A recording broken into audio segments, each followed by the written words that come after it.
गोष्टींच्या दुनियेत जाऊया, गोष्टींच्या दुनियेत, गोष्टींच्या दुनियेत जाऊया, गोष्टींच्या दुनियेत.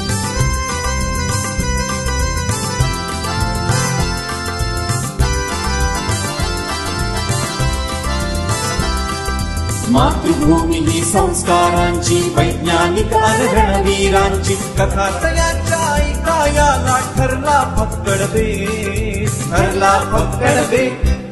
गोष्टींच्या दुनियेत जाऊया, गोष्टींच्या दुनियेत.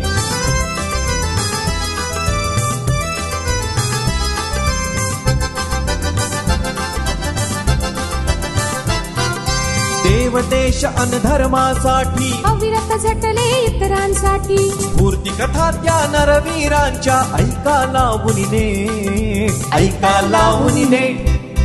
गोष्टींच्या दुनियेत जाऊया, गोष्टींच्या दुनियेत, गोष्टींच्या दुनियेत जाऊया, गोष्टींच्या दुनियेत जाऊया, गोष्टींच्या दुनियेत जाऊया, गोष्टींच्या दुनियेत.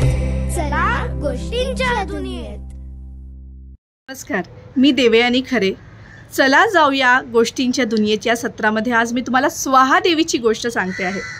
स्वाहादेवी, आपण जेव्हा यज्ञ करतो, कुठल्याही पूजेमध्ये, पितृकर्मामध्ये जेव्हा यज्ञ केला जातो तेव्हा त्या यज्ञामध्ये मंत्रांच्या आहुत्या दिल्या जातात आणि मंत्रांच्या आहुत्या देताना शेवटी स्वाहा या शब्दाचा उच्चार केला जातो.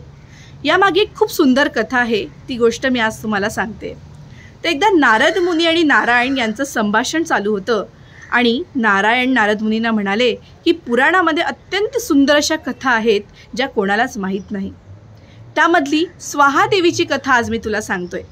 स्वाहादेवी कशी आली, तिची निर्मिती कशी झाली, ही गोष्ट ऐकूया. तर एकदा काय झालं, सगळे देव ब्रह्मदेवापाशी गेले आणि ब्रह्मदेवाला म्हणाले, हे ब्रह्मदेवा, मंत्रांनी ज्या आहुत्या दिल्या जातात, आमची प्रार्थना केली जाते, ते अन्न आमच्यापर्यंत थेट पोहोचत नाही.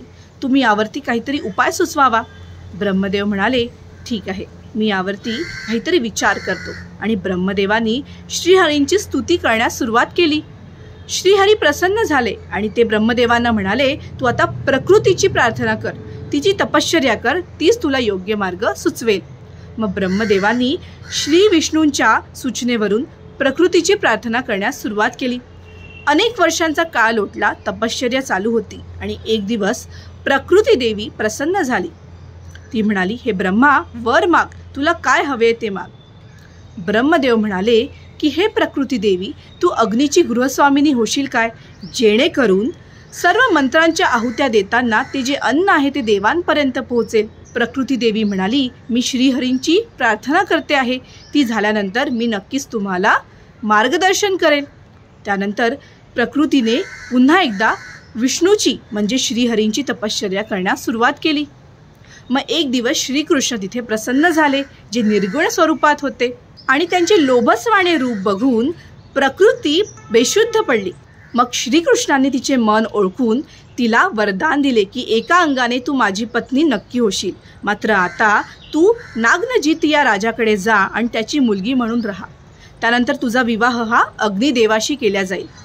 त्यानंतर प्रकृती देवीने नागनजित राजाच्या पोटी जन्म घेतला आणि तिचं नाव झालं नागनजिती. त्यानंतर तिला शोधत, ब्रह्मदेवाच्या सूचनेवरून तिला शोधत हा अग्निदेव आला आणि त्याचा विवाह त्या नागनजितीशी झाला.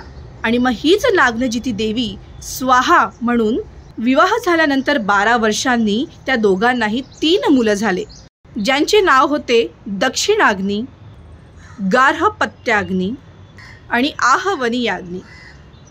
आणि अशा प्रकारे स्वाहादेवी अग्नीमध्ये छोट्या सूक्ष्म स्वरूपात अशा प्रकारे स्वाहादेवी अग्नीमध्ये राहू लागली. आणि जे ब्राह्मण, जे क्षत्रिय यज्ञांच्या आहुत्या देऊन मंत्रांच्या शेवटी स्वाहा या नावाचा उच्चार करायचे, त्यांचे अन्न थेट म्हणजे त्यांची प्रार्थना ही थेट देवांपर्यंत जाऊन पोहोचायची, त्यांचे मंत्र सिद्ध व्हायचे. अशी होती ही स्वाहादेवीची गोष्ट. धन्यवाद. चला गोष्टींच्या दुनियेत.